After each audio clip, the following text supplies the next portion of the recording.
बिस्मिल्लाहिर्रहमानिर्रहीम। अस्सलाम वालेकुम वीवर्स, आज मैं आप लोगों के साथ क्रिस्पी फ्राइड चिकन की रेसिपी शेयर करूंगी।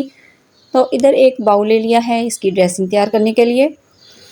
ये जो चिकन है ये आपको बहुत ही डिफरेंट स्टाइल में लगेगा, इसका जायका हर चीज़ बहुत मुख्तलिफ लगेगी। इधर पुदीना लिया है, थोड़ा सा पुदीना ले लिया है और 2-3 सब्ज़ मिर्चें डाली हैं इसके अंदर। पिसा हुआ गरम मसाला हाफ़ चम्मच नमक, सुरख मिर्च हाफ़ चम्मच मैंने इसमें डाली है और हाफ़ चम्मच से थोड़ी सी कम इसमें हल्दी शामिल की है कलर के लिए, इससे कलर बहुत अच्छा आता है। अब मैं इसमें 5 टेबलस्पून सिरका शामिल कर रही हूँ और बस फिर इन चीज़ों को हमने कर लेना है ग्राइंड। बहुत ज़्यादा मसाले इसमें नहीं डाले मैंने, तो इसको अब इन सब चीज़ों को अच्छे तरीके से ग्राइंड कर लेंगे, पेस्ट बना लेंगे इसका और फिर इसमें चिकन को मैरिनेट करेंगे। ये मैंने पेस्ट बना लिया है। अब इसके अंदर मैं हाफ़ kg चिकन डाल रही हूँ। ये वाला चिकन जो है वो मैंने बोनलेस लिया है, तो आप दूसरा भी ले सकते हैं, हड्डी वाला भी ले सकते हैं, ठीक है। सारा चिकन लेके तो हमने इसको अब मिक्स कर देना है ताकि मसाला अच्छे तरीके से हर तरफ लग जाए। अच्छा, मैंने बोनलेस लिया है लेकिन मैंने इसको ना छोटे छोटे पीसेस कर लिए हैं ताकि मसाला अच्छे से लग जाए। मोटी मोटी बोटियाँ नहीं रहने दी इसकी, बोनलेस की भी। इसको पतला पतले शेप में दे ली है, ठीक है। शेप आप छोटी देना चाहें या जूलियन देना चाहें, जो भी आपको पसंद हो वो उसमें आप कटवा लीजिएगा। मसाला मैं अच्छे से मिक्स करूँगी और फिर इसको तकरीबन 1 घंटे के लिए छोड़ दूँगी। अगर आप ओवरनाइट छोड़ सकते हैं, मतलब सुबह फ्राई करना हो तो रात को ही ये मसाला लगा के तो फ्रिज में इसको कवर करके रख दें और सुबह फ्राई करें। अदरवाइज़ अगर आपको दिन को ही मसाला लगाया है और दिन को ही आपको ये चाहिए तो फिर कम से कम 1 घंटे के लिए छोड़ दें। अगर 1 घंटा भी नहीं तो आधा घंटा तो लाजमी आप इसको रखिएगा।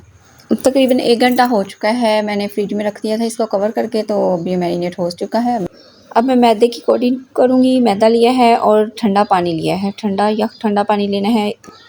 एक दफ़ा इस तरीके से मैदे में के साथ अच्छे तरीके से इसकी कोटिंग करेंगे और इसी तरीके से सबको ना पहले एक दफ़ा मैदे की कोटिंग कर लेनी है और इसके बाद हमने इसको यख पानी में डिप करना है इस तरीके से।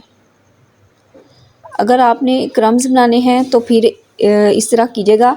अगर नॉर्मल ही चिकन को रखना है, बहुत ज़्यादा क्रम्स आपको नहीं चाहिए, तो फिर एक दफ़ा कोटिंग करके तो फिर बस इसको फ्राई कर लीजिएगा। बार बार इसको ठंडे पानी में 1-2 दफ़ा डिप करने की ज़रूरत नहीं है, तो इससे भी ये इसके ऊपर काफ़ी अच्छी लेयर आ जाएगी मैदे की, एक दफ़ा मैदा लगाने से भी, ठीक है। तो मैंने क्रम्स बनाने हैं तो इसलिए इसको मैदा लगाया है, एक दफ़ा पानी में इसको डिप किया और फिर इसको मैदे में कोट कर लिया। तो ये देखिए इस तरह दबा दबा के आपने मैदा लगाना है ताकि अच्छे तरीके से मैदे के ऊपर लेयर बन जाए। इसी तरीके से 1 बाय 1 आपने लगाई जाना है और फिर एक ही दफ़ा सारा मतलब लगा के तो रख लीजिएगा ताकि फ्राई करने के दौरान बार बार फिर डिस्टर्बेंस ना हो, तो फिर आराम से सारा फ्राई कर लीजिएगा। ये देखें इस तरीके से मैंने सारा चिकन तैयार कर लिया है। अब मैंने ऑयल गर्म करने के लिए रख दिया है। अब मैंने इसमें एक एक करके पीस डाली जाना है और अच्छे से फ्राई कर लेना है। चैनल पे नए हैं तो इसे सब्सक्राइब करना मत भूलिएगा, वीडियो अच्छी लगे तो लाइक भी कीजिएगा। फेसबुक से देख रहे हैं तो मुझे फॉलो करना मत भूलिएगा। तो ये देखें मैंने ये डाल लिया है चिकन, जितना इसमें आया आसानी से। तो जब ये अच्छे से एक तरफ से फ्राई हो जाए तो फिर इसको हम टर्न करेंगे, दूसरी तरफ से फ्राई कर लेंगे। ये तकरीबन हो चुका है फ्राई एक तरफ से, मैं इसको चेक कर लेती हूँ। ये देखें अब सारे पीसेस को मैं टर्न कर दूँगी ताकि दूसरी तरफ से भी अच्छे तरीके से फ्राई हो जाए।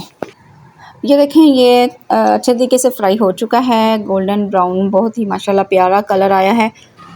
तो अब मैं इसको डिश आउट करूँगी, सारे पीसेस निकाल दूँगी और फिर जो रह गए हैं वो भी डाल के फ्राई कर लूँगी। बहुत ही अच्छे तरीके से फ्राई हो चुका है, क्रम्स भी इसके अच्छे से बन गए हैं और जो हमने मैरिनेशन की थी वो भी, उससे भी बहुत अच्छा इसका जायका बना है।